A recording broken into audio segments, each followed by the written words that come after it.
Welcome to the Fighting Irish Faithful Show. Post-game, UNLV and the Irish Victory Party. Thank you everyone for joining me this evening live. We'll get to our people here shortly. And we're excited. Notre Dame comes out with a victory. Irish defeat the Rebels. Which, I don't know, if you would defeat the Rebels, does that make you the Galactic Empire? But Notre Dame is victorious, 44-21 over UNLV.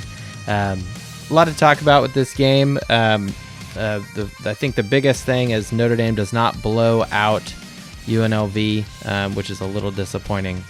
But hey, we'll get to our first person here. Let's go to Wookie. Wookie, you've been invited to speak. Welcome to the Fighting Irish Faithful Show. What's up, buddy? How we doing? Hey, Irish have a victory, man. Woohoo! God, we needed this W, but it should have been at least 54-7 final. Those last two touchdowns by UNLV, that was Al Golden's fuck up. Like, there's too many defensive mistakes on this game right here, which it should have been a blowout. It should have been. Yeah, and I think the way Notre Dame started pretty strong, scoring 23 points in the first quarter, and it's kind of, anyone who missed the last show that we did, we kind of pointed out that there's a huge problem that Notre Dame isn't scoring at all, really, in the first quarter. They'd only scored 6 points all season prior to this game in the first quarter, and Notre Dame blows that up with 23 points, but then that's like their peak, and then they never get to that level of productivity. I did, however, like Isaiah with his block punting abilities. Yes. That was great, even though that was special teams, not defense. But putting him in that situation, whosever decision that was golden. That was perfect. Yeah, and the special teams coach, Brian Mason, I believe, he is... I'm actually very pleased with how special teams has looked this year versus previous years under Brian Polian as our special teams coach. We're kicking good field goals. Blake Grupe's a decent kicker. He had, what do you have, 2 or 3 tonight? So can't one miss. Yeah, can't complain too much about that. So nope. I would argue that all of those should have been touchdowns, but at the end of the day, Irish come out with a victory. And Wookie, are you happy with the win, or are you just like left with something like you want more? Like this is not enough. I'm comfortable with this win. I'm not ecstatic about it.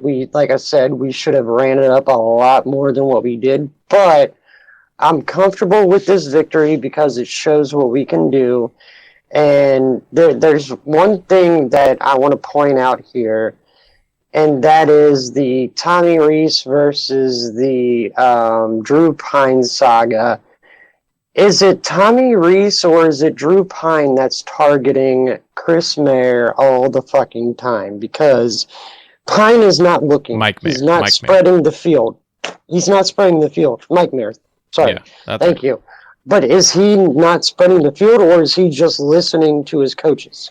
That's a very good question. We're not in the meeting rooms, and we don't know exactly what the play calling is. And, I would argue that, you need to spread the ball around to your receivers as far as getting more people touches. I mean, technically, Braden Lindsay gets credited with a passing touchdown reception, but let's face it, that's a shovel pass forward, like half a yard. Basically, it's a handoff to him to do the jet sweep. So, I mean, I'm happy that we're finally incorporating Lindsay. I forget who it was. I would give credit to who it was. Someone on Twitter just before we went live was like, why does it take 6 flipping games for us to finally do a successful jet sweep to Lindsay when it makes sense? So I mean, I don't want to say better late than never, but Well, he's off the milk carton now, so there's no longer a milk carton with a picture of Braden Lindsay where he's missing. I know that's kind of crude, but Yeah. he had four grabs, and he got a touchdown, and I will take that for where this team is right now.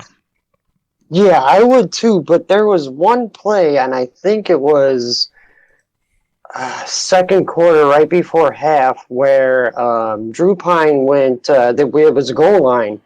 Drew Pine went looking basically for number 87, and number 0, Lindsay, cutting across field right into the end zone, wide open, could have scored, and Mayer dropped the pass.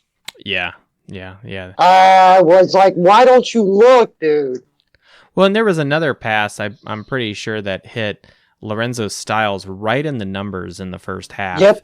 And it's like, blink, just right off of him. Like, wow, no, like that hit. And it was a decent ball by Drew Pine, and it hits him in the numbers. And it's just like, and the drop that Mayer had, the one that I think you're talking about, I think he got his hands fucked up. Like he didn't know, like to go like he didn't do the thumbs. He did pinkies. Yeah, he was doing pinkies, not thumbs. Yeah, and I think like so he got caught in that weird awkward piece. So he is still human. He is, but despite the fact that he manages to do one-handed grabs while being pass interfered around a defender for UNLV. So my wife just is the doc's on the couch. We got the baby running around, and he took the heck yeah those like plastic containers that like lettuce comes in. Not the loose stuff, but like the whole head goes in. He was running around the house with that as a hat today, so you just let it go. But hey, he's happy. It's fine. It's clean, it's all been washed, but yeah. Kind of like how Drew Pine was today. Yeah. Well, and for a second, Drew Pine, there was a targeting penalty that didn't call because why didn't they call that? I don't know, because the world hates us. And true. And so I got kind of excited, like Twitter fingers were ready, like, oh man, and Jelly's coming in, which is cool. God, why did they? But it's like, but then like I think he was in for like a rushing play, and then that was it. And so it was It was for the rushing touchdown to Evans, where he just grabs it and just kind of runs it in. So. That was the one thing I wanted to talk to you about was when Angeli went in there. It was run. It was run. It was run. It was working, and then they put back in Pine, and we did not score. I was like, dude, why did you not just keep Angeli in there for another score? Like that was the one that we missed. Like, yeah. I don't know that. I don't understand it. Yeah, it's man, there's all sorts of things. Well, Wookie, we got a bunch of other people here. We'll give you another minute here, kind of wrap up your thoughts, your closing thoughts here. What anything we should take away? Just take the victory, or anything else you want to touch on with this victory in South Bend tonight? It was a big victory tonight in South Bend, and there are greater things to come. Just remember, growing pains, growing pains. All right. Thank you, Wookie, at Wookie with 2 E's, 4C Elliott on the Twitter. Thank you for joining the Fighting Irish Faithful show tonight. Yeah, he has some good points there, especially about rushing. And I don't usually keep track. Well, let me put it this way. I stopped keeping track of time of possession just because from a statistical standpoint, I did not see it to be significant regarding what national champions do and what feeds their success. So I kind of stopped tracking it. But tonight, and kind of this season, Notre Dame's bag has been to dominate the time of possession. Tonight, 33 minutes, 58 seconds, so basically 34 minutes. So pretty successful there. We've invited the hockey man to join us live from the wild and wonderful North Carolina. Hey guys, how you doing? Hockey Dude, 8487. Welcome back to the Fighting Irish Faithful show. Yeah, thanks. talk to you guys again. Hey, my one of my older brothers on here listens to this podcast now. Oh, there you go. Yeah. So, what do you guys think about Drew Pine now? I mean, it wasn't his worst game. He did have an interception credited to him, but it was kind of a tipped, blocked pass, and then it was kind of picked off. So, I mean, that kind of stuff happens. Maybe he was staring down the receiver, so, he's to blame for that kind of behavior.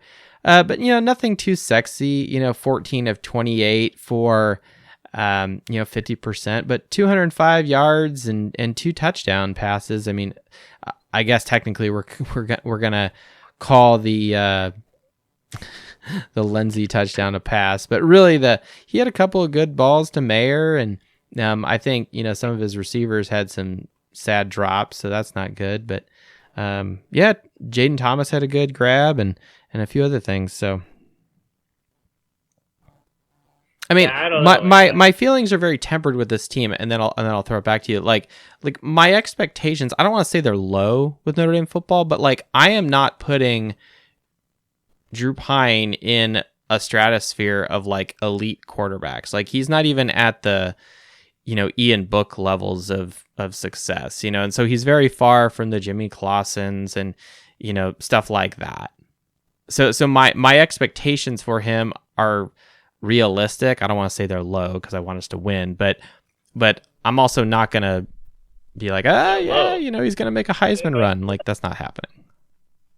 You gotta say they're low, right? I mean, you can't tell me with all those plays where he overthrows or underthrows, like he's the guy, right? You can't tell me that. Oh yeah, no doubt. And we kind of said that at the beginning of the season.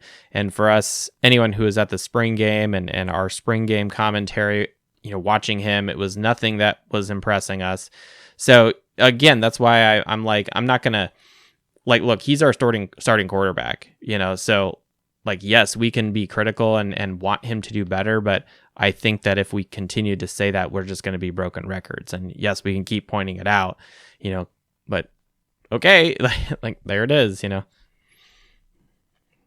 I mean, I kind of feel the same way about the wide receivers, where we're low on numbers, right? At some point, you gotta just look at it and be like, okay, how do we not play other guys?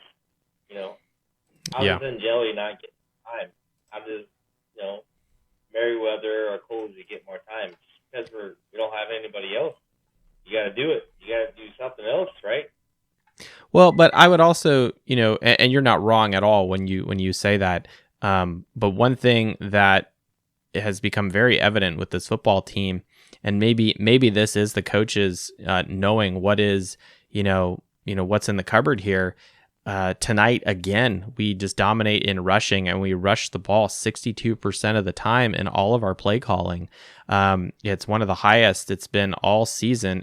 It's the second highest. The most highest was actually the Cal game, Pine's first game as a starter. So, and so, what does that mean? Like me personally, like I have zero problems at the end of the game where Logan Diggs is in there and he's constantly being fed the ball and we're getting, 4, 5, 6 yard chunk rushing plays. I have zero problem with that because it keeps the clock moving. It keeps the chains moving. It's a risk averse form of play calling. It's not sexy and it's not very exciting. People are like, not, woo, jumping up out of their seat, from, just boring, play calling like that.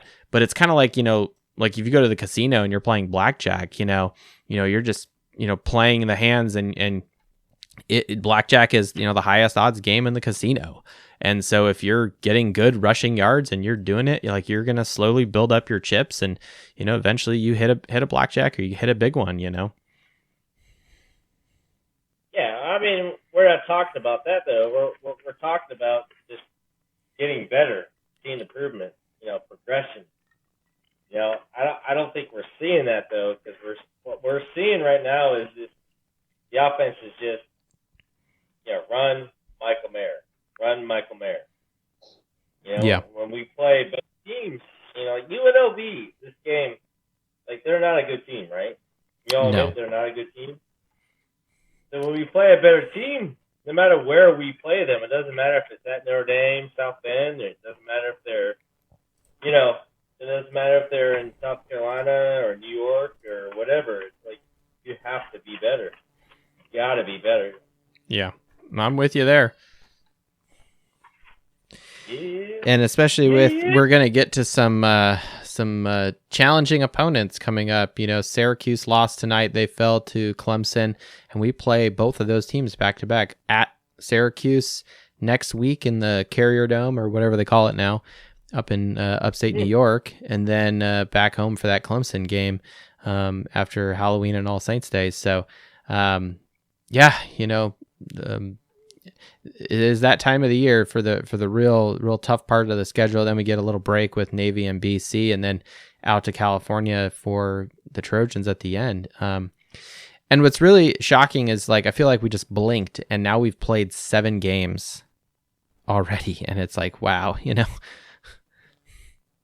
But two wins away from being bowl eligible. So Yeah, I mean, when I consider all the things to be Halloween, so you guys are Catholic. you're like fading away, like you're like the phone is drifting away from you. Can you hear me now? A little better. I'll turn your mic up a bit. You hear me? You hear me? I hear you. Shout. Nice. Yeah, we're talking about all the things today. It's too bad it's actually a Catholic thing, right? But it's on Halloween. But hey, how's it going? Well, I'm happy that Notre Dame is not playing on Halloween night, because then I can take the little one trick or treating, which is good. And then so are you happy with the win, or are you just like, you got this, like, you're just shaking your head like, oh, we should have killed them and scored 50, 60 points? I'm happy with the win. I just wanted to see more progression. Yeah, that's basically what I'm looking for. Yeah. Well, since we lost to a really poor Stanford team last week, it would be, to me, the mark of improvement and ability to rise, up the ladder, show improvement, is to come out with a win, not have another letdown. And I know that's kind of shitty to say, because UNLV is not a good team. Like, I'm with you right there, but simultaneously, this is where we are as a football team. We are now 4-3 against a team that's 4-4.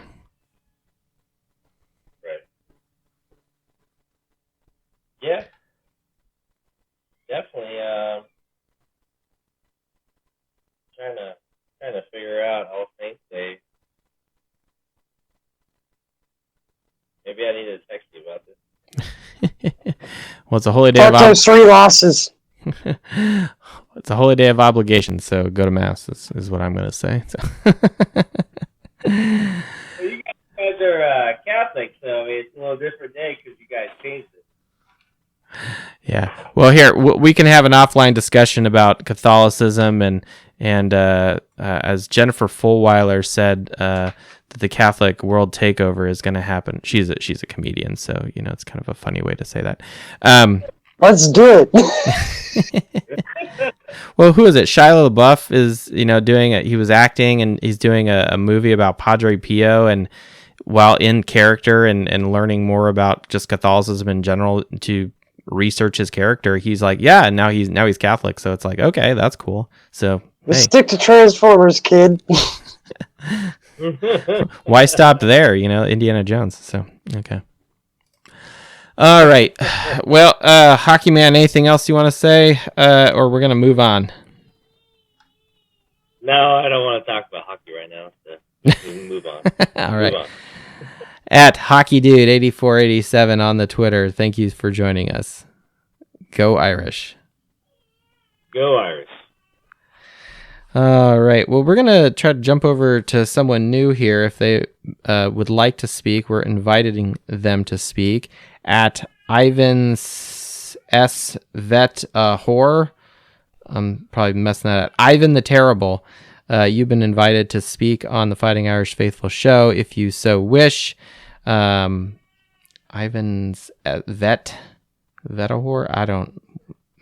You might have to jump on here and tell me what the significance of that is, or if you just want to listen, that's cool too. We talked about time of possession. We talked about Mayer's one-handed grab. We should talk about the special teams and 2 blocked punts, which really helped Notre Dame have a good field position to start the game. And so that's really, really good there. Ivan, you there? Hit the pink button on the lower left-hand corner to unmute your microphone. All right, thank you. I'm extremely new to this. Oh, that's okay. My younger brother reeled me in, apparently. Nice. Well, welcome to the Fighting Irish Faithful show. Well, thank you. Are you happy with this win, or are you tempered and you're just like, well, we trudged through it. We want more. What are your thoughts?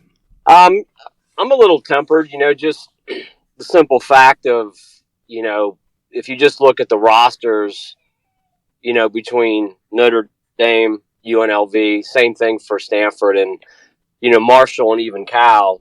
I mean, even if you have subpar quarterback play, Notre Dame should dominate those games. And it's frustrating to me. I just feel like the players are coming ill prepared to play. A lot of the big time players aren't really showing up on during all the games. Right. And it's frustrating on that end. What scares me to death is, thinking back and, talking to some people about, last year, if we didn't get that transfer of Jake Cohn into Notre Dame, I mean, we might have been a 6-6 team last year. Yeah, I think that's a really valid point, because Jack Cohn, I think, brought a lot of experience, and, he had ice in his veins, and he certainly was able to, I think, be a calming presence out there, but also a quiet leader in the same way.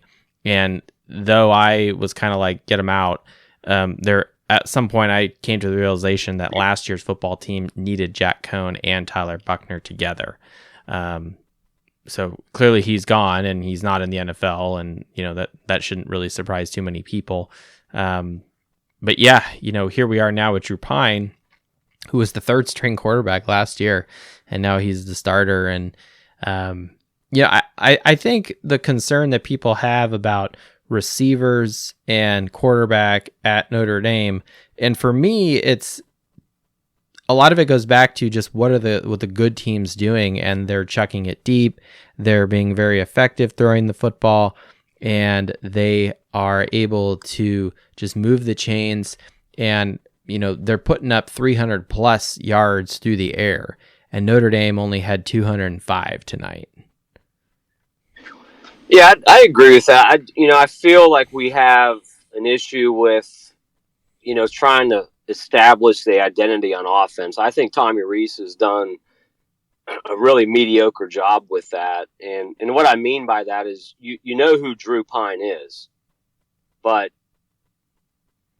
I don't think he's, putting up an offensive game plan that works to his weaknesses. And the other issue I have with Pine is just that he gets so locked into Michael Meyer that it's frustrating that he just won't go anywhere else. And that's been numerous games in a row where just receivers are open. So I don't know how you break Pine of that. Because, I look at I watched the Syracuse Clemson game today. I mean, their quarterback's going to give our defense a lot to deal with. I agree. And their defense, surprisingly, I think their average defense alignment on the Syracuse is like 255 pounds, but okay. they gave Clemson everything they could inside, to the point where Syracuse, won that first half against Clemson. and I turned it off to watch the Notre Dame game. But I just next week's going to be tough, and the Syracuse defensive backfield, they were dialed in today, and I mean I don't know what's going to happen if they shut down Mayer.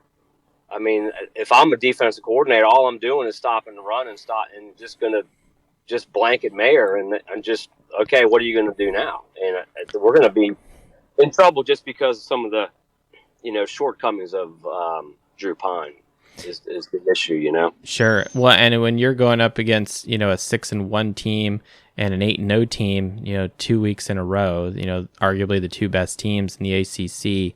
And if we don't have to go into all the details of the Syracuse Clemson game, but at a real high level, real tight game in the first quarter, and then second quarter, Syracuse pulls ahead, but Clemson turns it around the second half, blanks Syracuse with no points, and Clemson comes back to score 17 points in the fourth quarter to secure the victory at home. So, it's good opportunity for them to keep their unbeaten streak alive this season. So good on you if you're Clemson. And it makes Notre Dame fans a little more queasy for the next 2 weeks. And we don't have to get too much into that, but I mean it is on the horizon, and let's face it, we, other than the Ohio State game, all the other teams Notre Dame has played this season are weak and inferior, and now we're going to play the next two best teams on our schedule. Mm-hmm. But and we should be concerned. Yeah, well, the one thing we have going for us, and maybe we have going for Drew Pine, is it's away. I mean, he's terrible. He's just shown he's terrible at home this year. I don't know if it's a pressure thing, I think about in the second half when he just missed the wide open Tyree for a touchdown, and then the next play he had that deflection. I mean, that would have been a 37-7 ball game. That would have changed the whole second half. Yeah. And that's you just can't miss those throws. I mean, that wasn't even like thread the needle, make a 5-star quarterback pass. And but like I said, maybe with playing in Syracuse, he's away from home. Maybe it's a pressure thing. I don't know what's going on with him, but he just at home he just can't dial it in. He's not locked in for some reason. But yeah, in Vegas he played well, and then against the Tar Heels he played well, a lot better. Maybe he's just more relaxed. That's an interesting point you bring up, because this is not a new topic about Notre Dame not playing well at home or seem to be a little more in a dogfight. Our two crappy losses are at home; they're not away.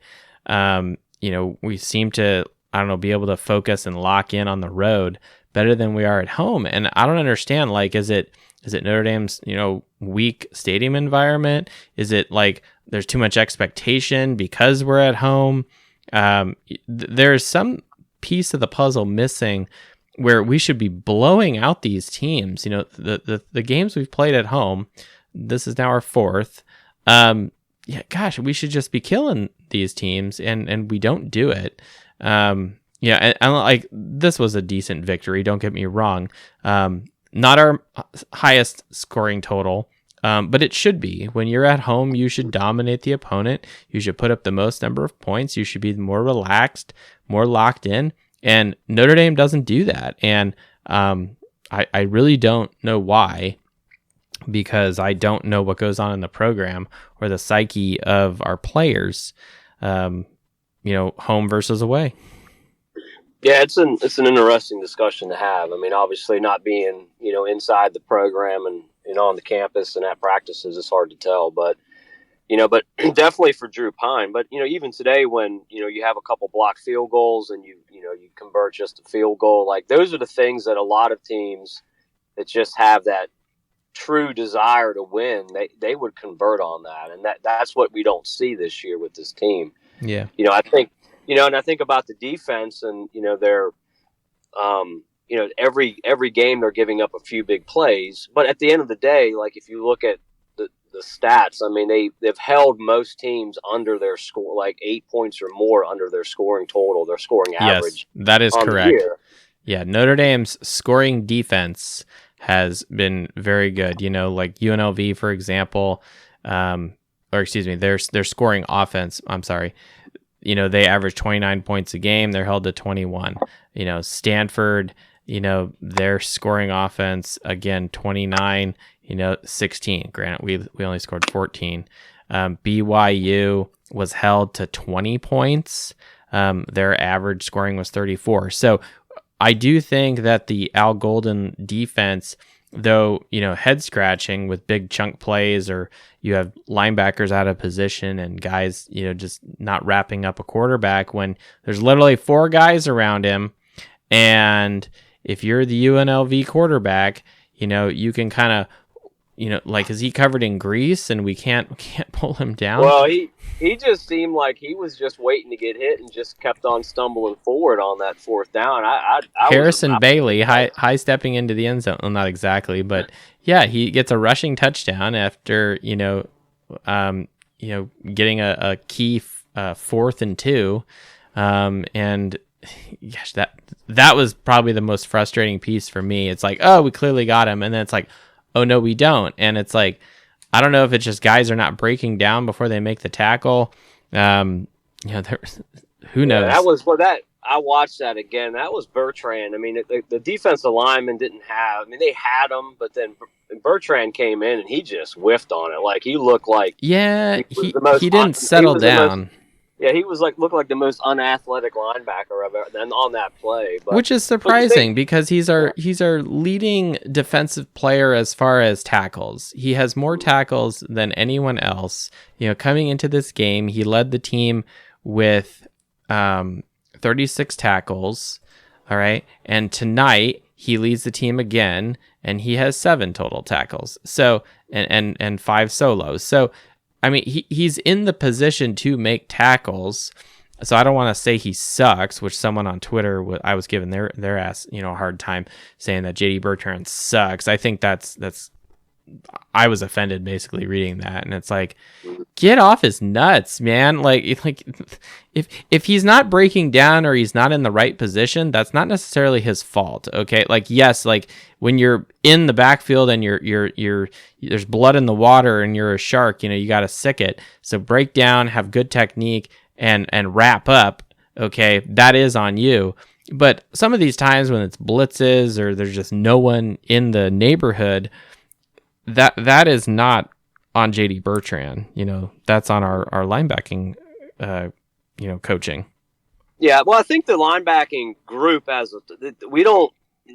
they rarely make impact plays. So, I mean, traditionally your linebackers you're going to have your linebackers make most of the tackles unless they're just, terrible. But we just don't have the guys, on that second line of defense just aren't making impact plays like that we've seen in the past. And so, and sometimes you don't need that from everybody. You need to be, some of your linebackers just have to be, consistent, where the run fill is, things like that. But they can't get off blocks. They're not, they're just not very, like Bertrand, God bless him, but he's just not a long, fast, athletic linebacker. Like, and when I say that, I mean like your top level linebackers, and it's frustrating because, but you said the chunk plays. I mean, I included in those chunk plays this year, like against BYU when it was 3rd and 17, when BYU was on the ropes, they're on like their 8-yard line, and we let them run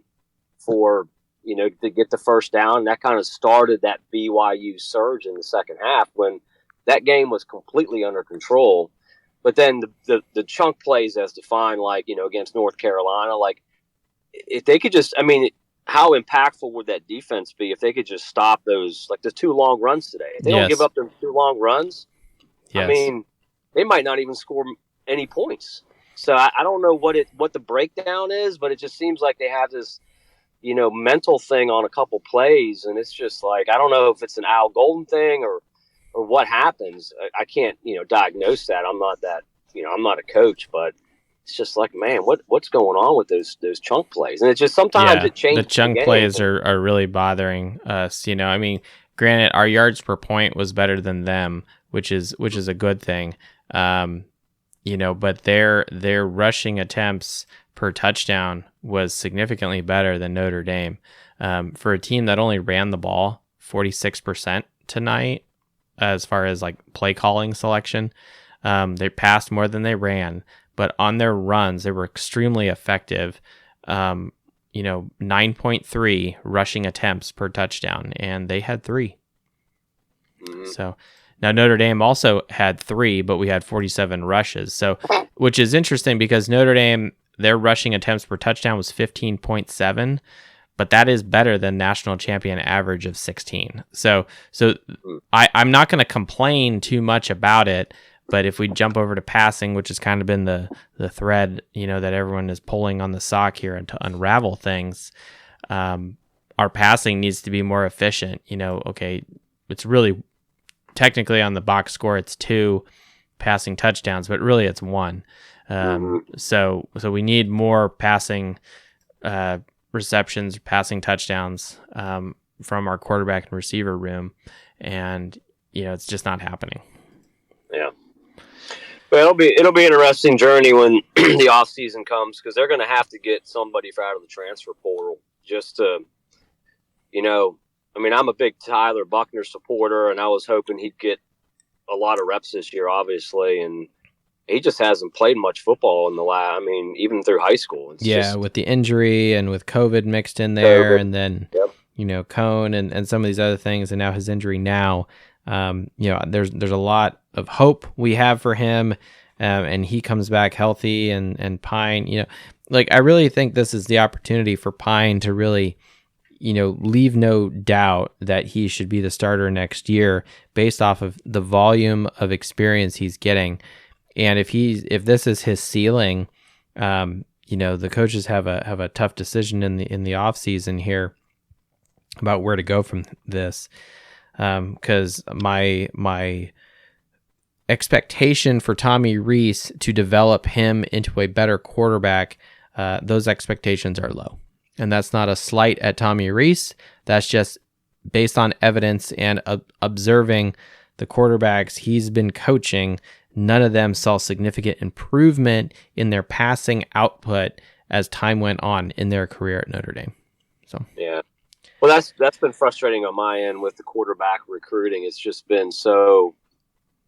I look at Notre Dame as a team that has to have somewhat of an elite quarterback to take it to the next level. When I say that, I mean win a playoff game. Because Ian Book got him there, but they just weren't good enough around Ian Book, and he's not a national champion. He was not a national championship caliber quarterback, but when you look at Georgia, with Stetson Bennett, I don't think, he's had a better year this year, but it's just the talent that's around him that was able to carry that team to what they did last year. And, and I don't think Notre Dame has that talent across the roster right now. So Correct. Unless you have an elite quarterback, your ceiling's a lot lower than some of the other teams versus, and I know Phil Dracovic and all that. I don't know what kind of mess they got into when he transferred.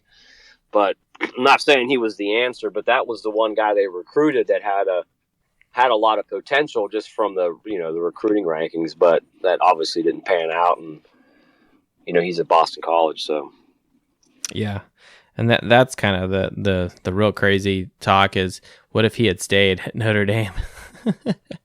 Yeah, he definitely would have played last crazy. year.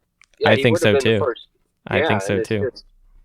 It amazes me that Notre Dame can't get those elite quarterbacks. It just, I don't know what the issue is. I know, maybe it was a Brian Kelly thing, Tommy. I don't know, but it's just surprising that they just can't recruit those big time quarterbacks. I know we have. I think it's a combination of recruiting or failures in recruiting by Kelly, and who knows with NIL how that's going to go forward from here for everybody. But yeah, ever since Deshaun Kaiser left, basically that was kind of the last real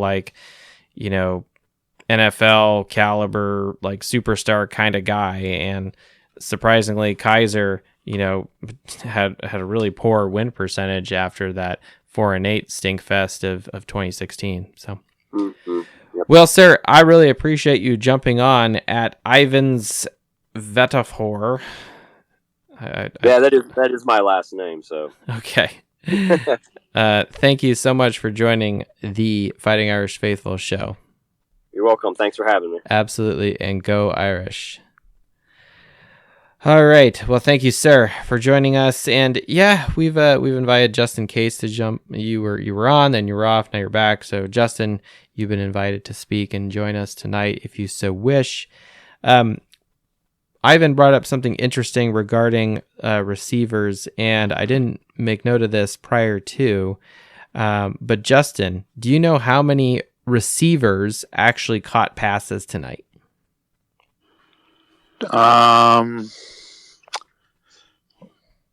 One. It's not that bad. Well, so I'm trying to. So Lindsey had the ball in a reverse. I know Cole's it's two. Is it two? It's 4. So Thomas is in there. Of course, Mayer with his super catches. Thomas, Lindsey, and Styles. Styles had 2. Thomas had 2. Lindsey 4, and Mayer 6. I didn't even count Mayer because he's not. Well, he's a receiver, but I always count him as a tight end. I sort of exclude him because I feel like he's just so money. He's so ridiculous. Yeah. No, and he's kind of like, you got to feature your best player, right? And he clearly is. And it's kind of like crazy. Think about how good Mayer would be with a better quarterback, and stuff like that.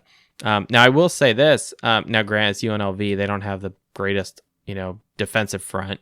Or players or talent, what have you. It's not like we're playing Michigan's defensive line, for example, right? But Pine had all day in the back of the pocket, and it's kind of like he's like rolling out to the flat, and it's like, man, just calm down. You don't realize how much time you still have to allow a guy to find open grass. Well, I guess it's turf, but open turf in the in this game. He's kind of like frantic, and sometimes he ran out of bounds, which was the right thing to do. But yeah, it's like, man, credit to our O-line. They I think are going to be the toast of the night, because I have not seen them put up as much of, walls around Pine like they did tonight. Yeah, and I thought it was funny that I agree with you. The pass blocking was so good, but they still chose to move the pocket a few times. Where was that in the previous games? That's a good question. And, maybe it's one of those things with new, with Heastand coming back and having him to, just filter out the diarrhea that was in people's brains for how to do proper pass protection. I don't know, or finding the right combination of guys, out there on the field. Who knows? But what I will say is this is I'm happy if there is an area on the field that we're seeing development, we're seeing improvement, it is the O-line. Go back to the Marshall game. Buckner's running for his life back there against Marshall. And then it gets better slowly, kind of, not really, but a little bit with Cal. It looks so much better against North Carolina. Granted, North Carolina has really poor defense. But I think every game, the O-line is getting better, and that's really important as we enter these next 2 games. Yeah, I agree. They look very good. I thought Foskey was just stupid today. Oh my gosh. I was like I kind of felt bad for UNLV's punter. He's like, damn it, I have to go out there again. And like, I don't understand how UNLV is so like they were terrible and blocking up front. Foskey's not doing anything crazy. He's just running through the A gap between the long snapper and the guy just to his left, and it's like no one even tries to step in front of him, or get in his way, just like I found that had to a be great really scheme on that second one where he stacked it. Yeah, he stacked the outside, right? One side, made that long snapper sort of adjust, but yeah, I mean, what a terrifying! I mean, Good thing good punters don't look at the rushers, because that guy may have just fell, or I probably would have just run or been screaming. That's a terrifying sight, and he's getting better and better. I mean, I know that he's not great, but he blocked 2 punts today. That's crazy. Doesn't matter who you're playing. That's an insane feat. He had 3 sacks. Yeah. So, and everyone gets fat off of these, off of teams like this. So I don't know. I thought they're doing better. I thought the defensive line played better as a whole. Offensive line I thought was really good. So I think Brian Mason deserves a raise and whatever he wants. I mean, he's done very well this year. Yeah, of all the hires, other than Stan that were brought in, Brian Mason is fantastic. The special teams. What I like about the special teams is like they're playing up, like they're playing with passion and intensity. They're not just out there kind of going through the motions. They are actually out there. And especially that punting team. They're or punt return team. They are just out there like sniffing it out, going in for the kill, going in for the block. We've got 6'5", 265 Foskey running in there, probably runs a 4.8 40 or whatever. And like, this dude's a monster, from Northern California, comes from a really good high school in De La Salle. This guy is gonna go on to the next level. And I couldn't be happier for him. Yeah, he's fun to watch. I also just can't figure out, why Botello can't get on the field more. I mean, I know there's something going on, but he is constantly around the ball. He's constantly being physical. He's constantly playing hard. I don't know, man. That they got to find a spot. I'm not even saying permanently, but just get him on the field. He's just constantly in the way. Yeah, and the stats show, he was not able to get home. But yeah, I mean, and Riley Mills was actually kind of surprisingly quiet tonight as well, and he was the toast of the night, I think in the previous game. Question, did Prince Kali get that second punt block? Did he get a punt to the neck? I could have sworn when I saw the replay, the ball hit him right in the neck, right underneath his, under his chin strap there. It could have. It also looked like he may have got sort of whipped. I mean, that punter was just ragdolled, and it looked like he sort of came down around his, his legs. But that punter, I just can't get over it. I felt terrible for that punter. I mean, I feel bad for him, like as a human being, but I'm happy it was him and not our punter, right? Their punter, Marshall Nichols, he's gonna need an ice bath or something tonight. That's for sure. He's gonna need therapy. Yeah. He's gonna wake up with night terrors. Yeah, I mean, someone's gonna have to be like sitting next to him on the plane, like, hey, tell me about that. He's like in the back corner of the plane, like rocking back and forth. He's got screaming, "Who's got 7? Who's got 7? Not number 7. Here, just take the ball." Yeah. Yeah, and then just my usual sort of spiel, man. And I know everyone says it, but man, Tommy Reese just, even the tight end sneak, I thought was, it was creative. I liked that play. I thought that was brilliant. I have not seen that. Well, it's a Chiefs. I mean, they ripped it off from the Chiefs, but it's, I like it. But I just, outside of that, there's just not a lot. It was a play that made sense. It's like you're down at the goal line and, you haven't. Now, here's what I will say. What I don't like about it is that it's a little bit of a trick play. And sometimes that stuff is really, don't get me wrong, it's really effective and it works. But now it's on film for Syracuse and for Clemson. And I personally would rather they hold that play back against a big team, a big game. And hopefully, and what does give me hope about Reese is if he's running that kind of a play against UNLV, it is my hope he has other creative plays like that. and I'm not saying like goofy tricky stuff, but like that was a play that made sense. You're down at the goal line, you're going to move fast, you're going to move guys in motion. It looks like your typical run play, and then all of a sudden he's under center and just takes the ball, and it's great. Yeah, it also could have been a show because, the thing I would always think about, if I was coaching is if I see that in a game against UNLV, if I'm the defensive coordinator for Syracuse, I'm going to say, hey, I want you to find 87. If you see 88, under center, obviously that's your priority one is to stop that run, but look for 87 or, because they may be showing that to get a pop pass off or, if Tommy's smart, but you're right. I mean, he may have other stuff going too. It just, it made sense. And the other thing, very good timing because Pine was out and Jelly was in, that center exchange down at the goal line could have been terrifying, with a true freshman. Instead, you give it to a big, manly dude like Mitchell Evans and let him just bulldog his way in. So, yeah, I mean, I like that. But outside of that, man, that's the running plays and the personnel. I mean, I like Logan Diggs a lot. I think Audric Estime is the best back. I know he put the ball around again, but I think he's the best back. And what's interesting, and I feel a little bad for Logan Diggs, and I'm like you. I'm surprised that Diggs got the workhorse. He had 28 carries tonight. My goodness, Tyree had 10 and Estime had 3. That's complete flip reverse from what it was last week, and so I don't really know why.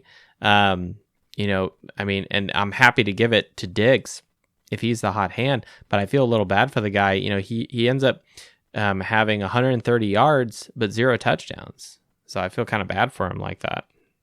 Well, yeah, and I didn't, now I know that there was a lot of talk. I mean, I don't watch the, all 22 film anymore. I don't have any access to it, but it seems like when Estime runs, he's just getting big holes. And I don't know, sometimes, a lot of like, at ASU, we used to say, or not we, but the coaches would say, sometimes you get bigger holes because you see the holes. Right. Doesn't mean that hole wasn't there. It just means that maybe see the holes that Estime sees, but that, I mean, that first touchdown, I mean, that was a giant hole. Oh, yeah. And if you get, and the other thing is that hole was created about 3 yards off the line of scrimmage. And if you give that dude 9 feet of, runway, he's going to punish you. So even if there was, I can drive my Toyota through that, man. Yeah. And even if there was a safety or someone who wanted to step into that hole, it's going to be, Estime at full speed, at the 3 yard line. Well, I'll take that every day. Yeah, absolutely. Yeah, I mean, and Estime with three touches, and one of them happens to be a touchdown, in the beginning of the game, and but also another fumble for the guy. So, and that's really a bummer, like we should be capitalizing on turnovers, especially with when you have 2 blocked punts like we did back to back in the first half. And we still leave this game -1 in the turnover department. So Notre Dame will go from -6 on the season to now -7 and continue to fall in the stats. So they were 119th last week. So we're probably in the 120s, probably one of the worst teams in college football still, as far as turnover margin on the season. So that ain't good. So our defense is not capitalizing on turnovers, and our offense has been too careless with the football. Yeah, I don't feel like we value possessions. I think you're 100% right. Which is surprising, is we're running the ball and we got these crazy time of possession, advantages, and it's like, well, you got to capitalize on turnover margin, and we're not getting it done. And like, I'm not saying that the defense isn't trying. Like, there's many times I'm seeing like Clarence Lewis in there, and he's got a shoulder on the guy, and he's trying to drive him out of bounds, but at the same time he's ripping at the ball like he's trying to start a lawnmower. That's good stuff. Sometimes I feel like Leafau, instead of wrapping up, he's just trying to like get in there and rip the ball out. So it's like, no, I need you to wrap up and try to tackle him first. And then the second guy who gets in there, it's his job to do the rip thing.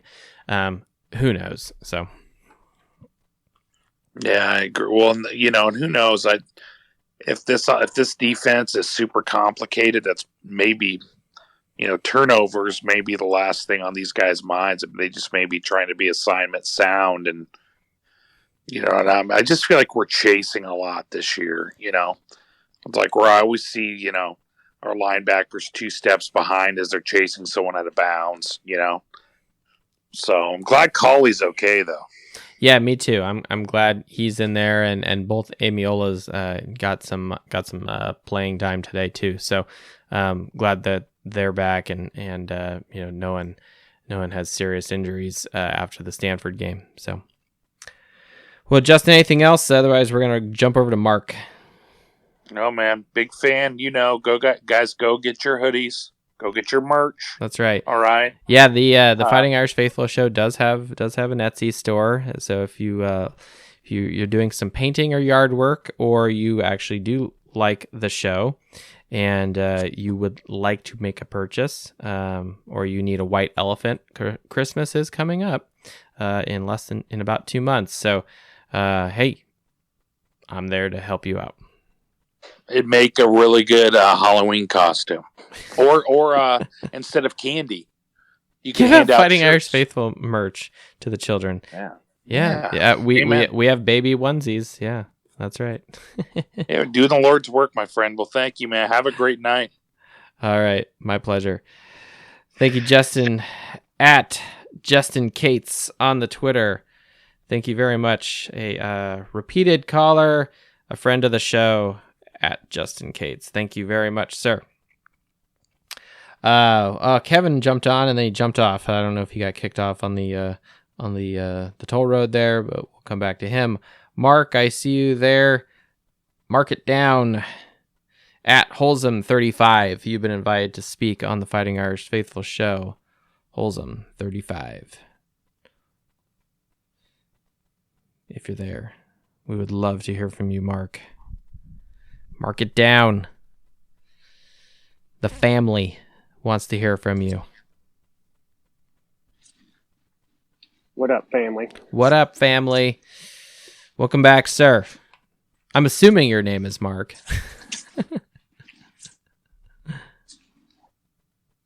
It's not Mark. Silence. Oh, Mark, we're losing you. Hello. Are you there? Yeah, there you go. Oh, you were quiet for a second. Yeah, I keep losing signal. I don't know if it's my Wi-Fi or what's going on. Yeah, there's got to be a special place in your house or something. But, well, what do you think of this game? Irish come out with a victory, and we should be happy with that before we go into these next 2 games, correct? Correct. But when you realize how good it could have been, that's when you start to drift into a dark place, Yeah, I think the way the team started, 23 points in the first quarter, gave us a lot of upside. Like, wow, look at this team, we're killing up, and anyone who was saying like, oh yeah, we're gonna cover the spread, and I don't. There's only a handful of podcasts that I listen to, and one of them, it was actually an excerpt clip from 1 Foot Down. So not to shit on their show. They've been doing this a lot longer than I have. But 1 Foot Down, I think it was Josh over there, was saying that, absolutely Notre Dame's going to cover this, and he refused to use logic, and that's kind of his humorous way of how he rolls, which is fine. But I was like, I disagree. I don't see any evidence that will suggest that Notre Dame is going to cover the spread. So in some weird, sick way, I'm glad I was right. but I really wish that I was wrong. I really wish Notre Dame would have covered the 25, 27, whatever. It kind of jumps around. When we did the show on Tuesday night, the spread was 25, and we didn't hit that. So we only won by 23. So granted, it's our best margin of victory. But let's face it, it's UNLV. Oh, Mark, your Wi-Fi is crapping out on you. Oh, and he's back. Hello. Bringing it back, Mark. I'm back. Sorry about that. That's all right. It might be you. It might be Twitter. I think it's booting people left and right here. No. What I was going to say was it was a frustrating win, just like the other wins that we've had. But if you take away the punt blocks, that score is not very high.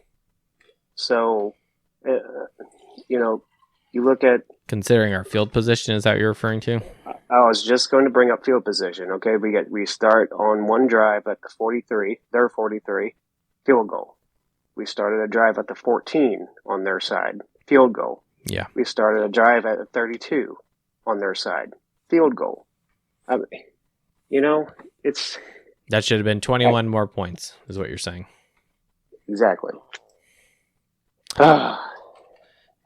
So if I do, let's see, our current score of 44 plus 21, but minus the 9 field goals, Notre Dame should have had at least 56 points, is what you're getting at. At least. Yeah. And then we're definitely covering the spread. Yeah. 35 points. Hooray. I think that would have been a lot more satisfactory for the Irish, or maybe in some weird sick way, Notre Dame not covering the spread does well for the team to go on the road and to potentially take it to Syracuse in their house. I don't know. Yeah, I think it's actually a good thing that Syracuse lost that game, because if they beat Clemson, they're on a high at their place, whereas now they're kind of down in the dumps a little bit, and we can catch them in a low point, and then... Yeah, I think there's multiple ways you could take that. I agree with you. I think that's one solid way to view the Syracuse game, where their confidence has been shaken, and so now do they have the mental toughness to bounce back at home against let's face it, a weaker team in Notre Dame, because we are. Yep. Anyone who says otherwise wake up and listen to this show. Yeah, and if Clemson were to drop that game too, that also gives Clemson an extra week to get right before they face us. So yes. Syracuse losing was a win for us. Yeah. Or if you want to take it the other way, Syracuse right now is pissed that they lost. They gave up 17 points in the fourth quarter, and they are now going to be motivated. Their coaches, the coaches of Syracuse, are going to beat their ass in practice, and they are going to, ensure that their team is motivated and ready to play the Irish next Saturday. So that's another way to look at the coin.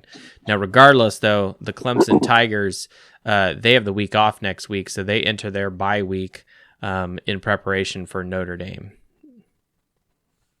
Yeah, but that shouldn't surprise people. Most teams, I think Syracuse is one of the few teams that does not have a bye prior to playing Notre Dame.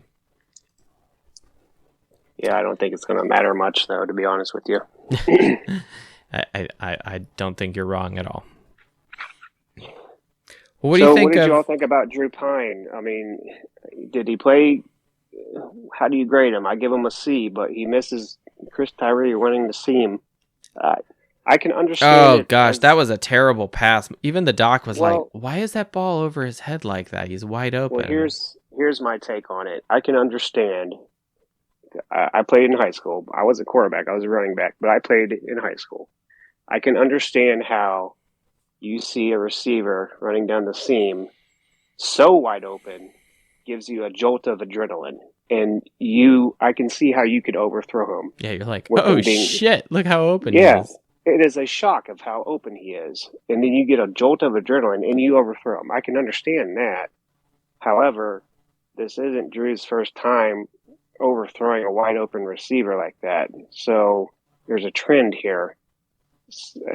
You know what I'm saying? Oh, I'm with you. I'm with you there. He needs to stay calm.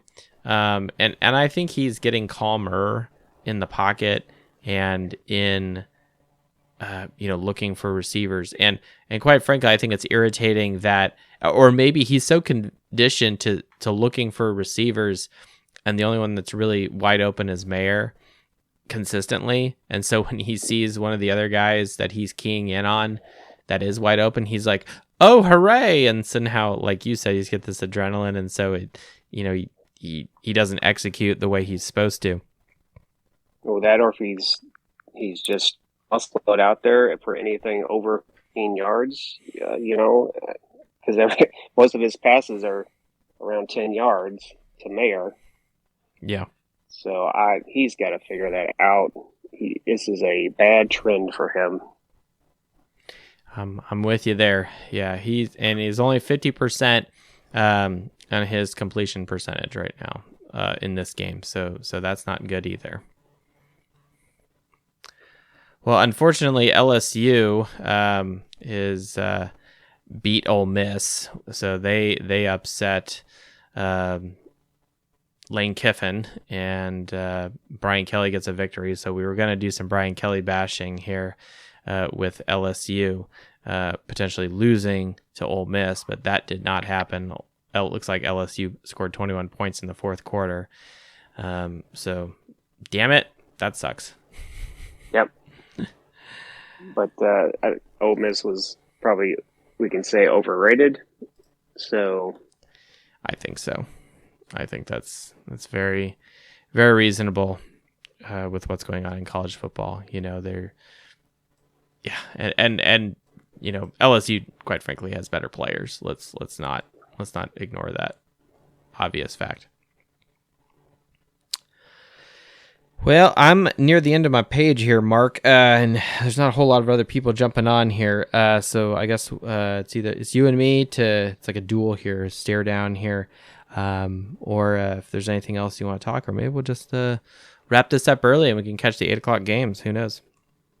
Well, I'm, we got Peyton Bowen coming in town for that Clemson game. Yes. Do you feel that is a make or break game for him? Because he is right on the edge of leaving. I don't know. I'm not sure. Like I will say this: nothing helps you more in recruiting, and this is not a new claim by me, but nothing helps with recruiting better than just winning.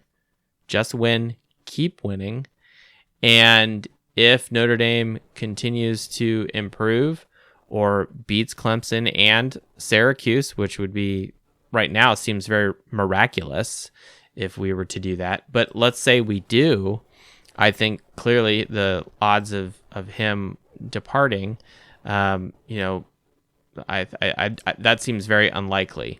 But yeah, I haven't been reading the gossip, on our favorite blogs here, but right now, currently, he's our only 5-star commit per 24/7 Sports, and if he's a safety, and we're gonna need good guys in the secondary next year.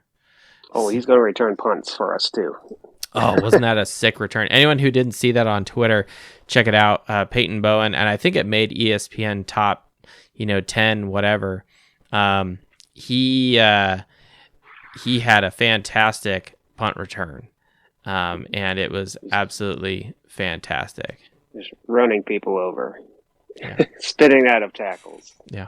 Well, and if I look at who the other teams that are recruiting him, that like he's committed to Notre Dame, and the other two teams that are like next in the list are Oklahoma and Texas A&M, and I mean it's not like Ohio State or Texas, Alabama. Alabama's on there too, but I don't think they're not in his top they're top not in his three. top three, right? So Texas A&M and Oklahoma are a little closer to home since he is from Texas. But yeah, if he goes somewhere else, who knows? Well, he was at Oregon today. It must be a time of change where these kids give a verbal commitment, but it doesn't really mean anything because they continue seeing and talking to other teams, Yeah.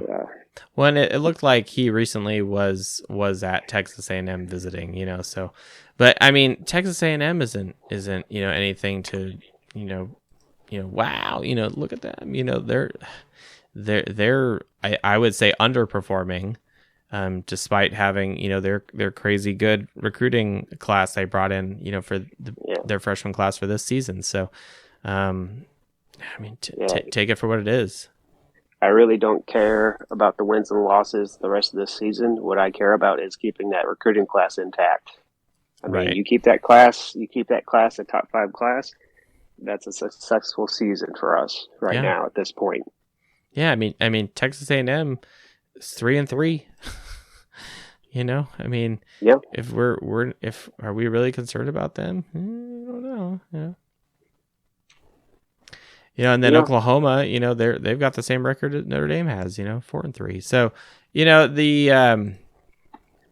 I for him, I mean, look, he's gonna end up going wherever he feels is best and right for him. Clearly, we would all love for Peyton Bowen to come to Notre Dame, but if he does, great. If he doesn't, peace be with you, right? But hopefully, he's got, some opportunity, and I think if he's paying attention to what's happening at Notre Dame, he will see that there's going to be some holes in our secondary on defense, and that he can come in and probably contribute right away.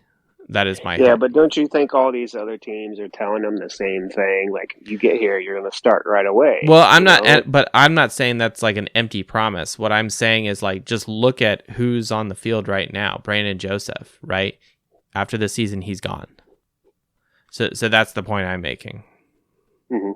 So if we look at Notre Dame's players today, who's out there, who has a potential who will be leaving, and then that allows him to come in to take the starting job from some of the guys that are either on scout team or recruited last year, whatever. That's the point I'm making. So, what'd you think about Diggs today? Is he appearing as the top back, or are you still sticking with Estime here? That's a really, really good point. Diggs, I like, and I will say this is a good problem for Notre Dame to have.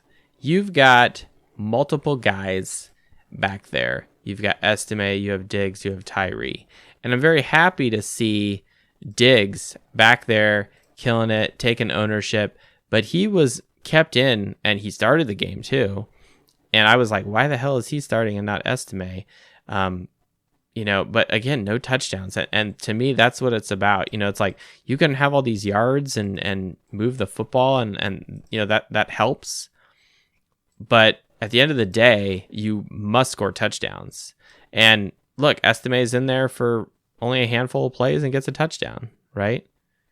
Tyree, but he's also putting the ball on the ground. Well, that is a problem too, right? So I don't like that either. But yeah, so maybe it's a trust thing, So well, I was a running back in high school. I don't like us not running our backs inside the 10. I just hate it. I'm kind of after today's performance. I'm kind of leaning towards Diggs being that number one back.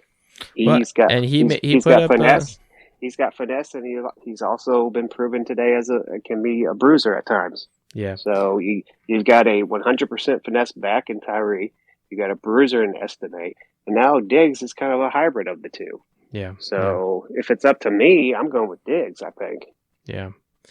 Yeah. I mean, again, this is a good problem to have. You have very capable guys, And if it just comes down to who is not going to turn the ball over or fumble it or whatever, then sure, I think that's a good way to look at it. If you're looking at who's, going to be scoring the most points, Estime, still has, he has 6. He moves up 1 point, just as Mayer. So Estime and Mayer still are leading the team in total touchdowns scored. They both have 6 now. So that's kind of how I look at it. Other people look at it differently. I think it really comes down to what's the plan of this team and what's the game plan going into Syracuse next week. I would not be surprised based off of the productivity of Diggs if he was starting. And he's also a little older than Estime, I believe. So there you go. Well, Mark, I really appreciate you jumping on tonight. Adam Dowling has joined us. He can give us a debrief of his tailgate and what the traffic was like on the interstate as he headed home. At Holzem35 on the Twitter, mark it down. Thank you so much for joining the Fighting Irish Faithful show, sir. Yep. Have a good one. Have a good one, and go Irish. At Adam Dowling _1, you've been invited to speak, sir. Welcome back to the Fighting Irish Faithful show.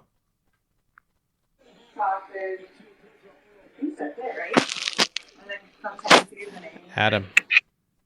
Hello. Hello. Welcome home. Can you hear me? Yeah. Yep. All right. I just got home. Just walked in the door. Hey, that's kind of what you do here, right? Sometimes if you can't get the hands-free device or the cell phone signal is inconsistent on I-90, I'm assuming that you take the toll road home. Then hey, that's what you got to do. Welcome back, though. Yep. Ugh. Irish got a victory. You got to be happy with that. We won. It's just bad football to watch. Explain. That's what I've come to realize. Like, you have the floor. Yeah, it is bad football. It's just, I don't know. It's almost like I look to blame somebody for the last 2 weeks. And then watching the game today, I'm just like thinking, it's everybody. It's the coaches. It's the players. It's bad play calling. It's drop passes. It's missed tackles. It's just like everybody. There's never just like a solid, good performance game. So you're looking at the cracks in the armor, the holes, in the armor here, where like we still have fundamental problems as a football team, especially as we enter the two very tough opponents back to back. Yes. Because even when we win, you feel like we should win by a lot more, and we never do. Yes, I will agree with that. We just kind of did a little math problem here with Mark about, getting, having good blocked punts and great field position and then settling for field goals. Yeah. And then Freeman not kicking a field goal again.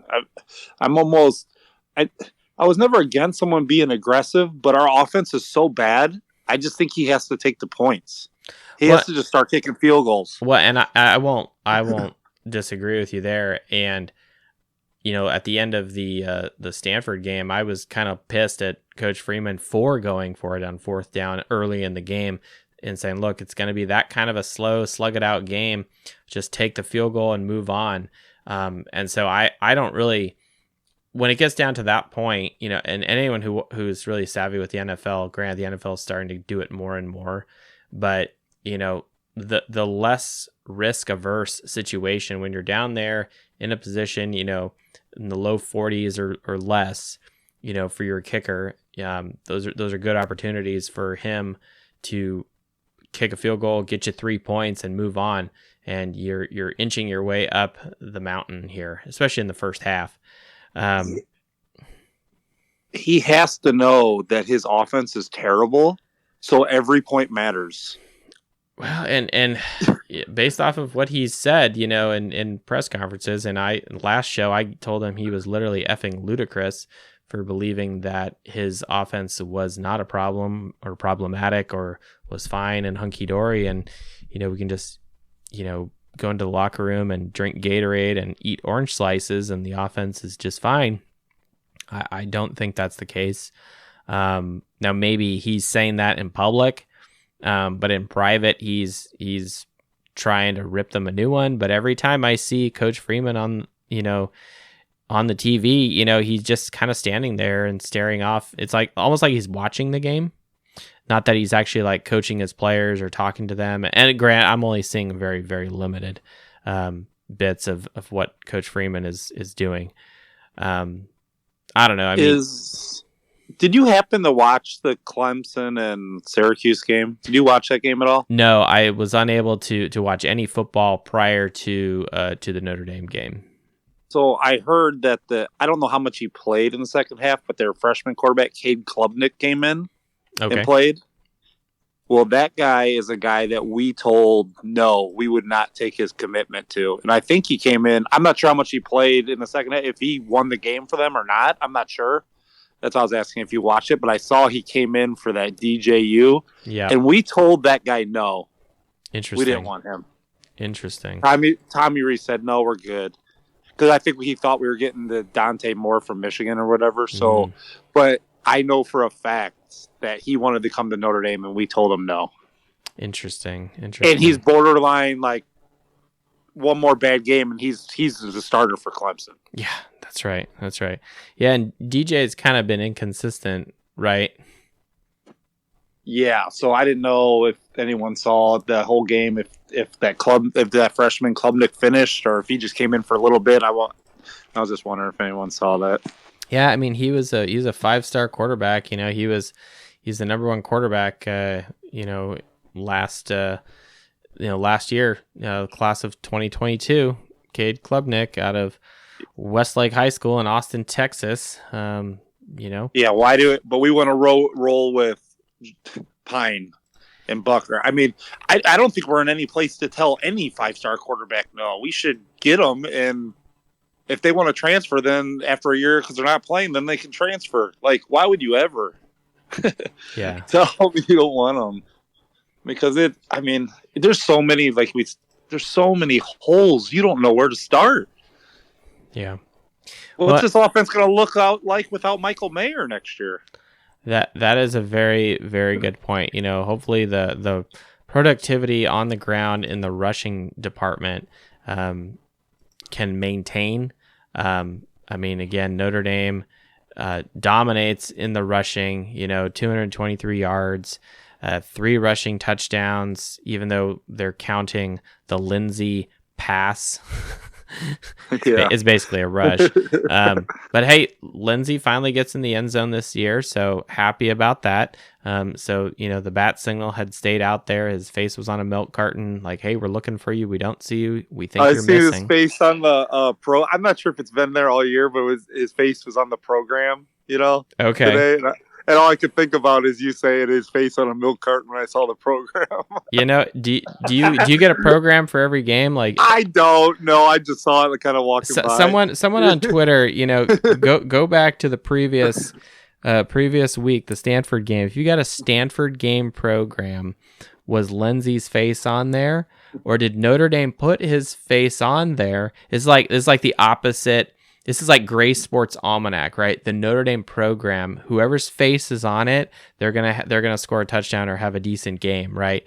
So it's the opposite of the curse of Sports Illustrated. Like if you're on the cover of Sports Illustrated, like you're supposed to do bad, right? So, or Notre Dame listens to this podcast, which I know they do. They're like, oh, his face on the milk carton. Here, let's put Lindsey's face on the program here. So. I told you on Twitter that it took 6 games to figure out to run him on a jet sweep. On a jet sweep. Oh, that's right, Mark. You were the one who told me that. I thought the play calling was terrible, too, again. I really did. How many times did we get the ball at midfield? And that's like a perfect time to, play action, deep shot to Merriweather or something. Even though Pine did miss some throws and we dropped some balls, I just feel like it is just zero creativity at all.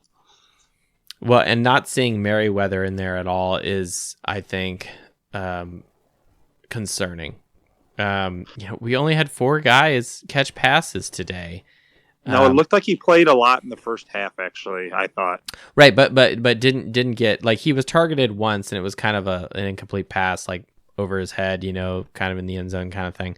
But yeah, no, I mean, nothing here for yeah, like we got the ball at, gosh, midfield, first down after short fields, like play action, try to take a shot or something. Yeah, I got no problem with that.